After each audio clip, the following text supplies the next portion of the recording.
بڑی شاندار ایک آیت آ رہی ہے اسپیسیفکلی نبی علیہ السلام اور ان کے جانثار ساتھیوں اور اہل ایمان کے لیے، تاکہ انہیں یہ یقین آ جائے کہ وہ جو کچھ اللہ کے لیے کر رہے ہیں نا، اللہ تعالیٰ ہر لمحے میں انہیں دیکھ رہا ہے۔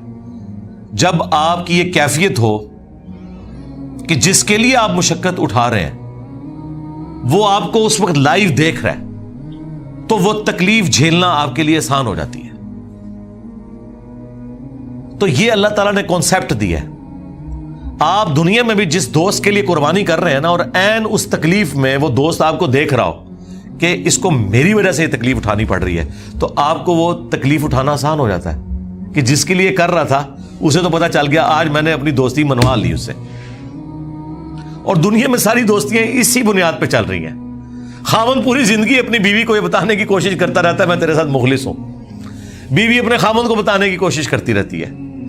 اور کبھی زندگی میں کبھی کبھار اس طرح کے لمحات بھی آتے ہیں کہ وہ این ایونٹ یہ ڈیسائیڈ کر دیتا ہے کہ آج جو ہے نا میرے خاوند نے میرے لیے سٹینڈ لیا ہے، یا آج میری بیوی نے میرے لیے سٹینڈ لیا ہے۔ وہ ایک لمحہ آپ کی پوری زندگی کے اوپر بھاری ہوتا ہے، کیونکہ آپ منوانے میں کامیاب ہو جاتے ہیں اور وہ تکلیف گزارنا بھی آپ پہ آسان ہو جاتا ہے اگر آپ تکلیف میں بھی ہوں۔ تو جس اللہ کے لیے ہم یہ زندگی تکلیف میں کاٹتے ہیں، اگر آپ کو یہ یقین ہو کہ عین اس لمحے میں اللہ آپ کو دیکھ رہا ہے تو تکلیف جھیلنا آسان ہے۔ لوگ کہتے ہیں حسین ابن علی نے اتنی بڑی قربانی کربلا میں کیسے دی؟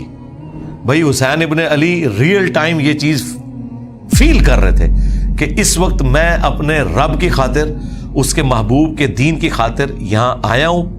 ان کے لیے وہ تکلیف جھیلنا آسان ہوگی، اور یہی اس طرف اشارہ ہے۔ وما تکون فی شأن، اور اے نبی تم کسی حال میں بھی ہو، وما تتلو منہ من قرآن، اور جب کبھی بھی تم قرآن کی تلاوت کر رہے ہوتے ہو، کبھی ایسا نہیں ہوتا، ولا تعملون من عمل، اور نہ کوئی عمل تم کر رہے ہوتے ہو نیکی کا۔ یہ تین چیزیں گنوائیں کہ کوئی بھی کام کر رہے ہو، قرآن کی تلاوت کر رہے ہو یا کوئی بھی عمل کر رہے ہو، الا مگر یہ کہ اس حال میں ہوتا ہے کننا علیکم شہودا، ہم اس وقت دیکھ رہے ہوتے ہیں تمہیں کہ نبی تم اس وقت، بلکہ اللہ نے تو قرآن میں یہاں تک کہا کہ اے نبی جب آپ غزوہ بدر اور احد میں صحابہ کی صفیں سیدھی کروا رہے تھے قتال کے لیے تو ہم آپ کو دیکھ رہے تھے اس وقت۔ ہاں، حضرت نوح علیہ السلام کے بارے میں قرآن میں آیا کہ اے نوح ہماری آنکھوں کے سامنے اور ہماری انسٹرکشنز کے مطابق وہ کشتی بنا۔ وہ اتنی بڑی کشتی بنانا ان کے لیے آسان ہو گئی، کیونکہ ہر لمحے پہ جب اللہ آپ کو بتا رہا ہو کہ اہلا پھٹا ایتھے لانا ہے، ایتھے کل ٹھوکنا ہے، آپ ذرا اس کی لذت کو فیل کریں۔ اور قرآن میں آیا کہ ہماری آنکھوں کے سامنے اور ہماری وحی کے ذریعے وہ کشتی تیار کر۔ تو اسی لیے تو پھر وہ اتنے عرصے میں کشتی تیار ہوئی تھی، اتنا عرصہ وہ مزہ انجوائے کیا حضرت نوح علیہ السلام نے۔ جس طرح کہ موسیٰ علیہ السلام سے جب اللہ نے گفتگو کی، سوال تو صرف اتنا پوچھا تھا کہ تیرے ہاتھ میں کیا ہے، اس کا جواب تو یہ تھا عصا ہے، لیکن انہوں نے اس پہ اکتفا نہیں کیا، کہا یہ میرے ہاتھ میں عصا ہے، اس کے ذریعے میں اپنی بھیڑ بکریوں کے لیے پتے بھی جھاڑتا ہوں۔ کس کو بتا رہے تھے؟ اللہ کو تو پتا ہے۔ یہ بات کرنے کی لذت لینا ہوتا ہے۔ تو اللہ تعالیٰ فرما رہا ہے کہ جب کبھی بھی تم کسی حالت میں ہوتے ہو، قرآن کی تلاوت کر رہے ہو یا کوئی بھی نیکی کا عمل، اس حال میں کہ اللہ اس وقت تمہیں دیکھ رہا ہوتا ہے۔ اذ تفیضون فیہ، جب تم اس کام میں مشغول ہوتے ہو۔ اس کانٹیکسٹ میں وہ بخاری مسلم حدیث ہے کہ اللہ تعالیٰ سب سے زیادہ متوجہ ہو کر وقت کے پیغمبر کو سنتا ہے جب وہ قرآن کی تلاوت کر رہا ہوتا ہے۔ تو نبی علیہ السلام اس لیے بڑے شوق سے قرآن کرتے تھے، اس کی تلاوت کیا کرتے تھے، اس لیے تو اتنا لمبا قیام بھی ہوتا تھا، نمازوں کا بھی اور نوافل کا بھی۔ تو جب تم ان کاموں میں مشغول ہوتے ہو اللہ تمہیں دیکھ رہا ہوتا ہے۔ وَمَا يَعْزُبُ عَنْ رَبِّكَ مِن مِثْقَالِ ذَرَّةٍ فِي الْأَرْضِ وَلَا فِي السَّمَاءِ، اور اے نبی تمہارے رب کی نگاہوں سے کوئی ذرے کے برابر بھی چیز نہ تو زمین میں اور نہ آسمان میں، ولا اصغر من ذلك ولا اکبر، اور نہ ذرے سے کوئی چیز کم نہ زیادہ، الا فی کتاب مبین، وہ اللہ تعالیٰ کے علم میں ہے، اس حال میں کہ اللہ نے اسے پہلے ہی لوح محفوظ کے اوپر لکھ رکھا ہے.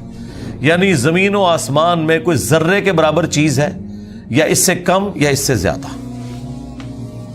وہ اللہ تعالیٰ کے علم میں ہے، اور ایسے علم میں ہے کہ وہ پہلے ہی لوح محفوظ میں لکھی ہے. تو اللہ تبارک و تعالیٰ اپنے ہر بندے کے ہر عمل سے واقف ہے.